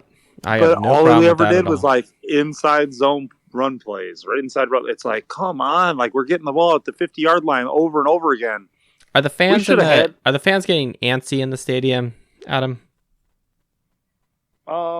Or like, is this the kind of football that Notre Dame fans do embrace? Like don't get me wrong, like running the football, and like I do personally.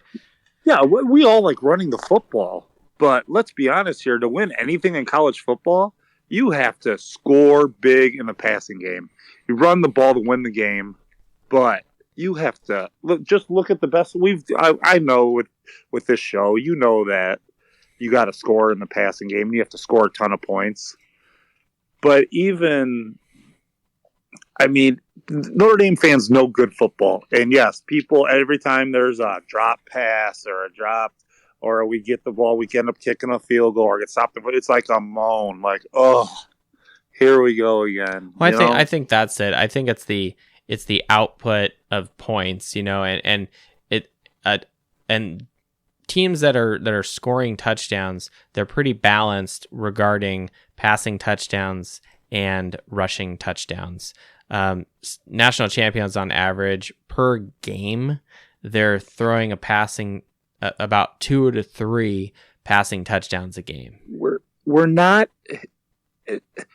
explosive on the run game or the pass. There's no explosive plays. I think that's the thing. Like, we have to to go down the field and score. It is just looks so hard. Yeah. Like, we have to fight for every yard. Yeah, it's not fluid. It's not like smooth and silk, Yes, that's the good teams. It's like big play, big chunk run, play action, guys running wide open down the middle of the field, 30 yards.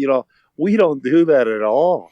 Well, and we don't want to be, Hawaii or, some of these teams that are just relying on the big play Hail Mary.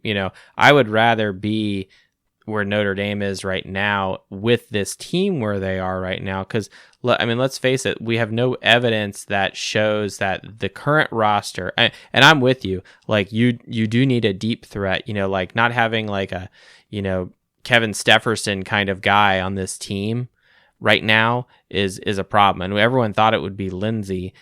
Maybe it could be Styles, but gosh, it hit him right in the numbers, and it's like, damn it, man. When we do have wide open receivers, we miss them. We miss wide open receivers. Well, and you took the words right out of my mouth. I was gonna say, you have the receivers as one piece. Who's the deep threat? We're still looking for that, or we haven't found it yet, or we just don't have it. And then you need that elite level kind of quarterback guy that can get you there. And we don't have that. So what do we go to? We go to the rushing game because we have lots of great running backs. And that's probably why you're frustrated. 3 plays on the right in front of us, kind of on the end that we were sitting at. I can remember. Well, the Stanford game, there was one post play before we got stopped on that 4th down where Lindsey was wide open in the back of the end zone and Pine just threw it way over his head. Oh yeah, that ball was way over his head. And yeah. Today there was a play down in the south end zone on the Notre Dame side that Lindsey was shrinking to the end zone and it was incomplete. He was open. A good quarterback hits that. He didn't even give him a chance to make a play on it. Yeah. And it was in the end zone. And then there was another one where I think it was a 3rd down, and Pine was on the far Notre Dame hash, and he had to throw it, 20 yards out to the other sideline.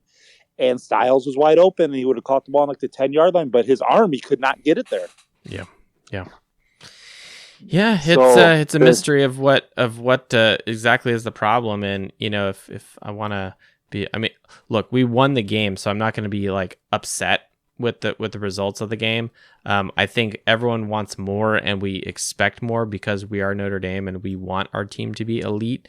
I'm just kind of jaded and tempering myself and just say, look, that's just not who this team is. No, we're the team that lost to Marshall, and we're 4-3, and if we can get one win out of these next two, I think that would actually be miraculous.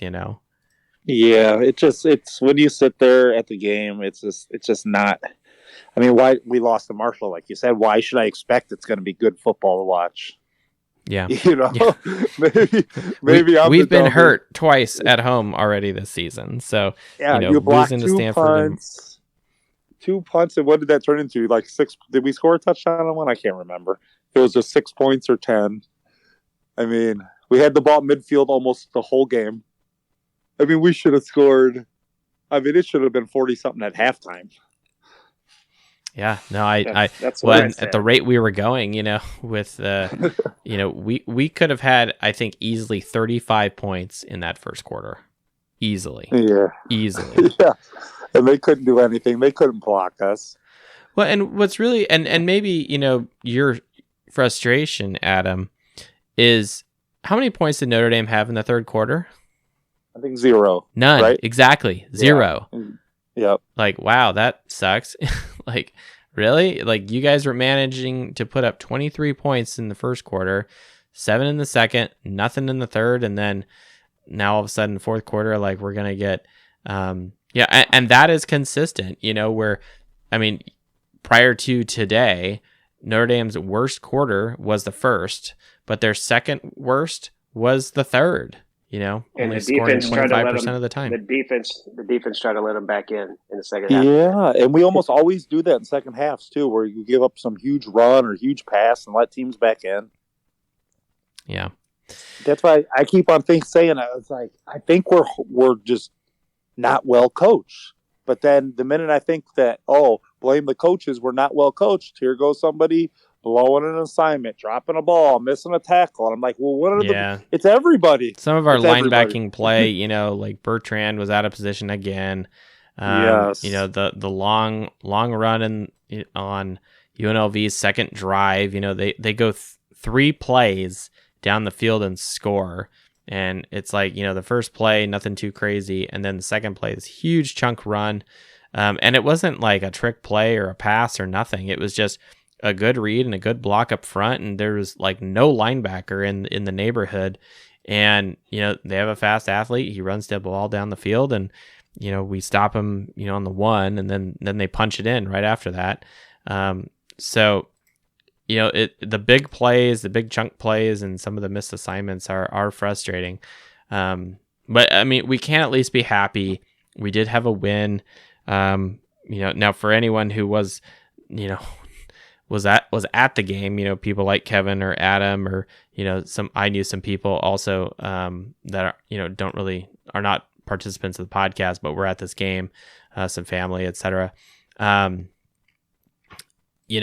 It's happy. I'm happy with the win, and I know you guys are too. It's just like, gosh, can we just kill a team? Can we do that? Can we just dominate? But you guys look at BYU the last 2 games, how bad they've got killed. Oh man. Yeah. It's making that victory not look as impressive. Is that what you're saying? Yeah, kind Some of. to that. So. But I guess we got to take a win no matter how we get it, and just kind of ride this season out and see what happens in the off season, because it's just going to be kind of like a 500 season. And we got to accept that. Yeah, and I kind of, I was kind of thinking that may be the case. I thought I didn't make any predictions of what Notre Dame was going to do. Some people were like, oh, we're going to go 10-2 in Freeman's first year. And I'm like, I kind of took a different approach, at the beginning of the season, saying, well, what do good coaches do the first year they're with a program that they win the title in? And so I'm kind of leading the witness here, saying that Marcus Freeman's going to win a title eventually at Notre Dame. But regardless, those coaches, they averaged, 6 to 8 wins. I think it's actually 8 wins their first season with a new program, where they eventually win a title, and a standard deviation of 2. And so I was kind of, and then looking at the schedule and who's up, who's down, and kind of what Notre Dame can do. I thought 8 wins was within the average, but 6 I don't think was outside the realm of possibility either. And now that lower end of that standard deviation is looking a lot more probable at this point, and that's not to be negative. That's just kind of math. And look, where's our football team? Where should it be? And it just embrace it, But at least you guys were not. You guys didn't have to watch the game on Peacock tonight like the rest of us. So, was it bad? There was a chart. The chart. Oh yeah, that will. So I haven't. I put up on Twitter at @faithful_Irish. I think that's the first time I'm plugging my Twitter account. We plugged the Etsy store before I plugged my own Twitter account. NBC, like the Zora, whatever her face is, the sideline gal, she was like literally had a whiteboard, and she's like drawing this funky graph about like, the path to success is not a straight line. There's going to be peaks and valleys. And so she draws this like weird looking thing, and I'm like, what the hell is this? And so I snapped a picture and put it on Twitter. And so, oh, is that what that was? I seen that. I was like, what is that even about? It's some crazy metaphor, It's something about the road to success is rocky and has peaks and valleys, something to that effect. So, okay. I mean, I kind of get it, but just like I knew that taking that photo out of context would totally, like, people would be like, what is that? And then other people who are watching the game and saw that are like, what are they doing? The doc is like, NBC, do better. Patronizing. Well, at least I was at the game and didn't have to see that. I will say this about the crowd. There was a ton of empty seats, but the crowd was, especially in the first half, was way more into it, and it was loud. Way better than the Stanford game. Well, that's good. So I don't know if it's just a lot of new people were there because people were giving away their tickets, and but it was a lot of the crowd was a lot better. It was way louder with less people. That's okay. That's not a good. It's not a good thing. No, that's not a good thing. I mean, but maybe there's something to say, where it's like, hey, and it's a less expensive game than it's the Stanford night game, right? So Notre Dame's not. So maybe there's a relationship between the price of the tickets, with the clientele per se, and the fan base. You get a little more rowdy people who maybe don't have cigar and brandy meetings with their stockbroker kind of people, and if anyone's a stockbroker, that's totally cool, respect. But my point is, like, these are just kind of more that just rough around the edges fan who's just passionate and happy to be there. And it's expensive, and it's a commitment of time and effort and money and dollars, and you got to deal with crowds and traffic and all this other stuff. And sometimes that, is not appealing to people, or just people can only afford to go to one game because they're busy and they're working hard. And so it's like, hey, it's kind of the middle of the fall. Campus will be pretty. There's a risk of it being cold, but I mean, the weather looked gorgeous up there. So that's nice. But yeah, and furthermore, the Stanford game, and this is not an excuse, but kind of just, if you were tailgating all day, and you were pounding beers and brats and whatnot, you're probably a little tired by the time 7:30 rolled around. And then with the performance of the team, in the first quarter, it's just like, oh, here we go again, Yeah, that's really how it was for that game too. Yeah. Like the first drive, we were like, oh no, that's going to be one of those kind of days. Yes. But well, I'm happy that you got a win under your belt again, Adam. So are you going out to the Syracuse game? No. We didn't think Syracuse was a real great vacation destination. It's so not upstate I think New York? Yeah, so we figured we'd just stay home. With all the foliage in the Adirondack Mountains and all that? No? It is a dome, though. That could be a positive. It is the dome. Yeah, see? The weather's always, 68 degrees in the dome. So no Syracuse. So you'll have to watch it on ESPN or Fox or whatever it is. I think it's going to be ESPN. Yeah. So you'll have to watch that with us. So you are spared, Peacock. Okay, good. That sounds great. But I'll get off here and let you move on. But definitely, it's just gonna be it's a rough season. We're not a good football team, and we just gotta kind of hope we see some improvement for next year. That's all. I think so. I think little by little, step by step, and if we're keying in on our strengths, and I think rushing is a strength. It's certainly, other than Mayer, the running back crew has the potential, and with a offensive line that's getting better every week, except for last week. But in general, they're looking pretty good, and they look decent today. I think that's a good thing going forward. So thank you, Adam. At Adam_Dowling1 on the Twitter. Thank you so much for joining us tonight. Well, we jumped over to Kevin at Davis0560 on the Twitter. Kevin Davis, if you wish to join us, looks like you are safely arrived home after your time at the game today in South Bend. So if you want to join us, Kevin, by all means, please jump on, and you might shut us down for the night. Hello. Welcome home. Thank you. Appreciate it. Yeah. Not too bad of a job, but it's cool. Toll road wasn't too bad on the way back to Chicago area.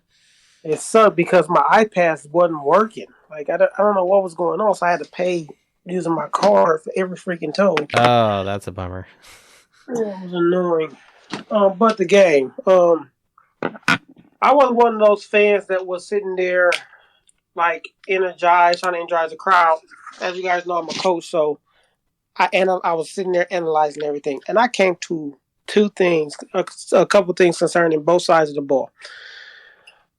Offensively, I don't think it's the play calling. I think it's the players. There was times where Drew Pine would look at Michael Mayer the entire game. He looked at Michael Mayer the entire game, right? And I get why he did it. He's the one that's catching the ball. But as a defense, if you know that he's going to look for Michael Mayer, all you got to do is bracket him and cover him and just like take him out of the game, right? Which they really didn't. But the play where Michael Mayer caught the ball in the end zone, but they overturned it and said he didn't have control, which was bullcrap. The replay, I don't know what they showed replay wise in the stadium, but on the TV on Peacock, it was very evident that he was bobbling it, and the ground helped secure the catch. Oh, it didn't look like that from the monitors in the stadium. But if you watch that play, Diggs was wide open in the end zone. Like he was wide open. Like and Pine never looked that way. He never. I mean, when I say Diggs was wide open, there was not a defender around Diggs. But he looked at Mayer the entire time, and he wants to go to Mayer because he's comfortable.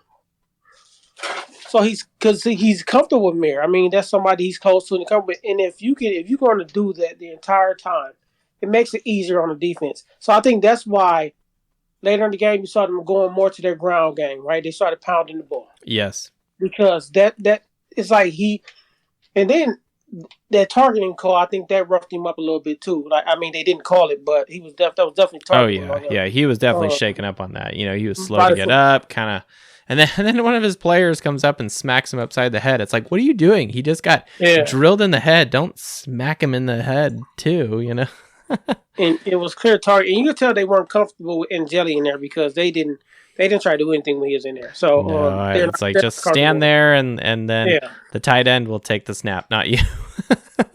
So that's how confident we are in Angeli. Yeah, I think if Pine was able, and it also has to do with other receivers, right? They have to catch the freaking ball. You got to catch the Oh ball, gosh, man. the one that hit Like, Styles in the number. I'm just like, what are you doing, man? so you get why he goes to Mayor, because if those guys can't catch the ball, but that makes the whole offense bad, because now people say, oh, he can't catch the ball, he's going to go to Mayor. We can defend this. Like, it's easier to defend. And they got to figure out how to make things happen. Where like use Mayor as a decoy sometimes to hit some right behind them, or I don't know. They have to figure something out on offense. But defensively, I noticed Golden, your scheme might be bad. Okay. I think his scheme may be bad because sometimes he will pull too like, and I don't know if he's pulling them out the box or if they're going themselves, but it'll be like one or no linebackers available in the middle of the field. Like they're all like coming off the edge or something. It's like, and then they got a big run. It's like, of course they're gonna go to a run or check to a run if there's nobody in the middle of the field. They're gonna throw to the middle of the field if there's nobody there. Yeah. I feel like there's a problem with the scheming on defense. Defense starts off well in the first half. Second half, they start to decrease. Now I think that's because at halftime, UNLV went in there, they noticed it, start making, hey, they're doing this. We're going to play off that, and we're going to make things happen off that. So I feel like Golden needs I don't know if Golden, when he goes in, he makes changes to his defense. I think like, it's working, let's keep going. But you got to understand, they're going to make some adjustments also. So I feel like something's wrong with that defensive scheme, the reason why they can't finish at the end of games. Something's broken.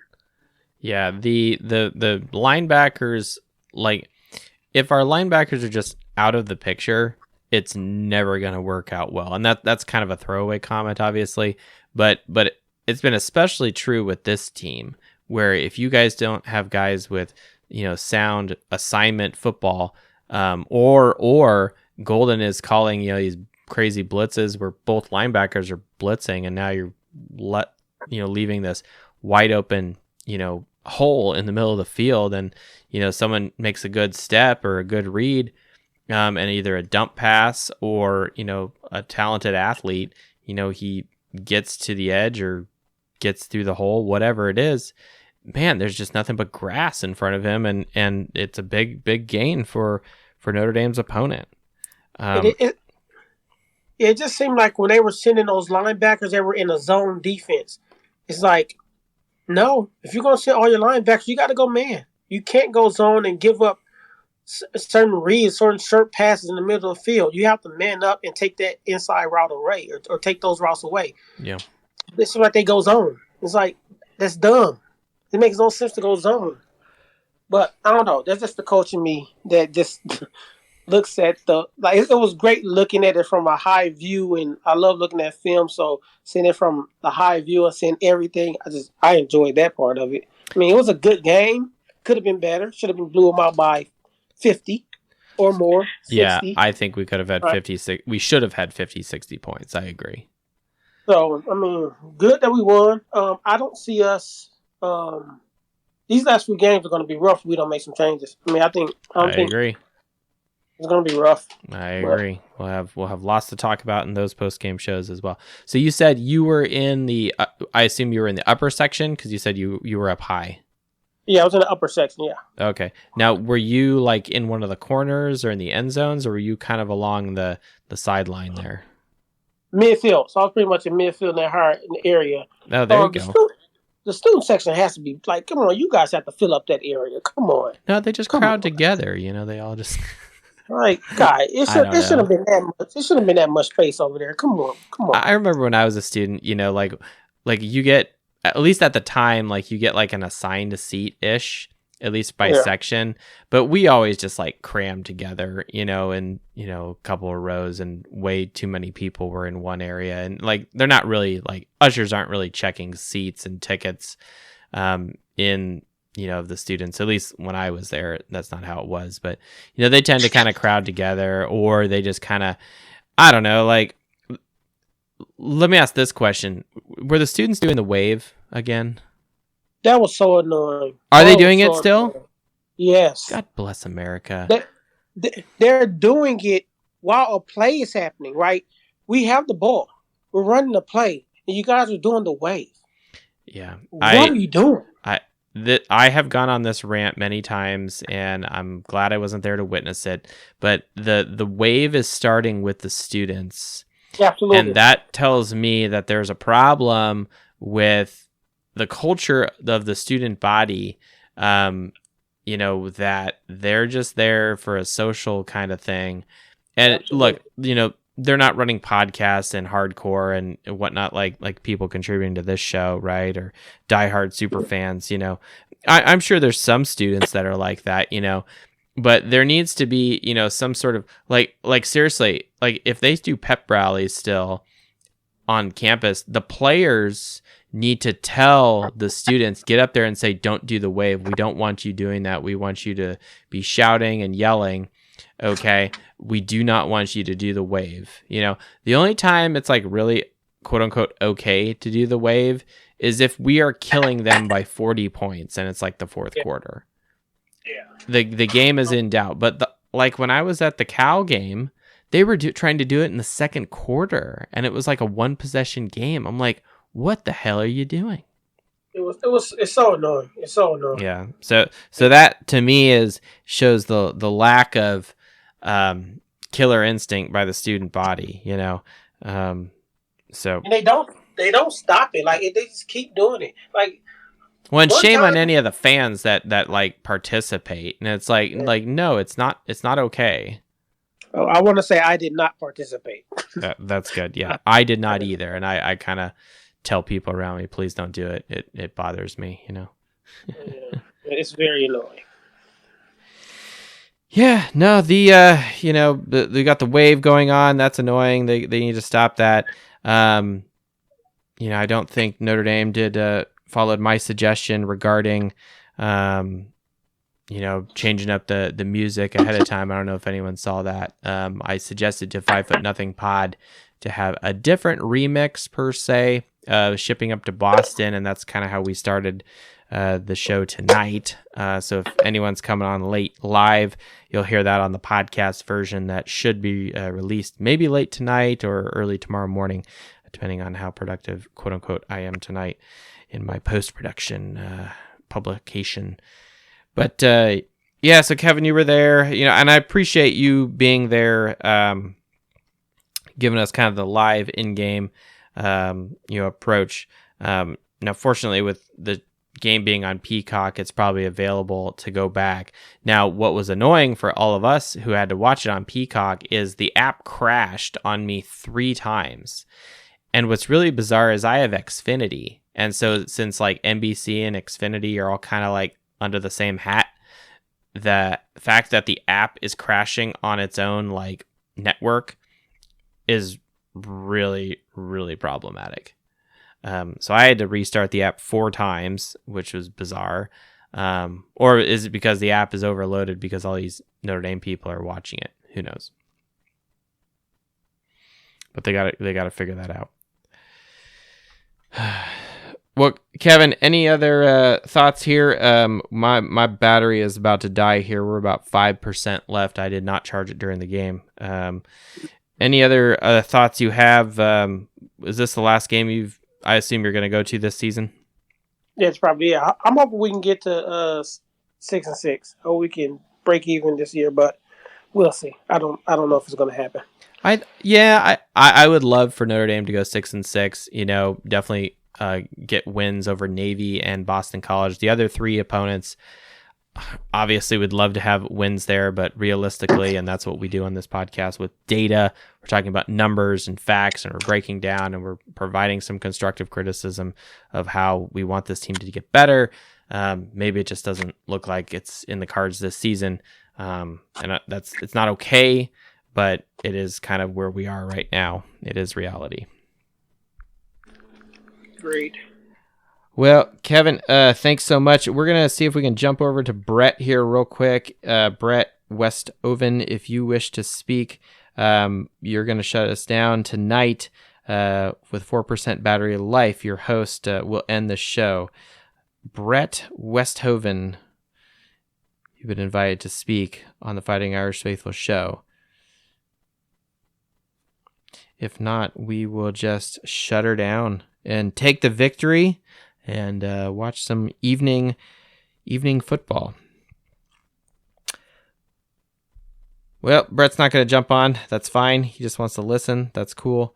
But yeah, Notre Dame is victorious. It does sound like we're kind of negative and sad or critical.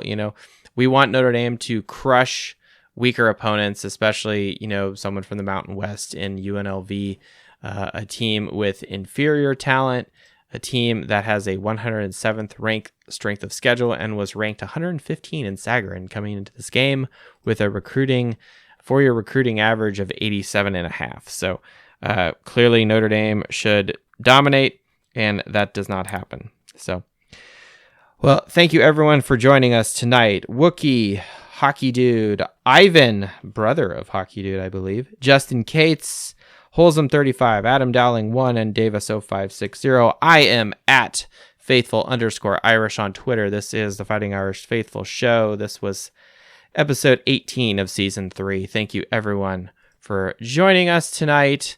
Have a good evening and go Irish. Reggie Brooks got it for a two-pointer, and Notre Dame is out in front 17-16. Lost the ball. The pass is batted down. It's batted down by Carroll. It's caught by Samaja. Inside the 20, inside the 10. He's going in. Notre Dame has scored. Golson throws. Open receiver in the end zone. Touchdown. Notre Dame. Somehow the Irish did it. Out of the pack, 30, 35. Goodbye, baby. At the 50, the 40, the 30, the 20, the 10. 5-5 rocket touchdown. Irish. Tyree. Whoa. Can he get there? Tyree at the 30, 20, 10. Touchdown, Notre Dame. Woo. 98. Big ones. Zibikowski looking for a block. Cuts to the right to the 40. Gets a block. Gets to the 45, 50. Up to the 45, 40, 30. One man to beat. 20, 15, 10. He's down to the 5. Touchdown, Irish.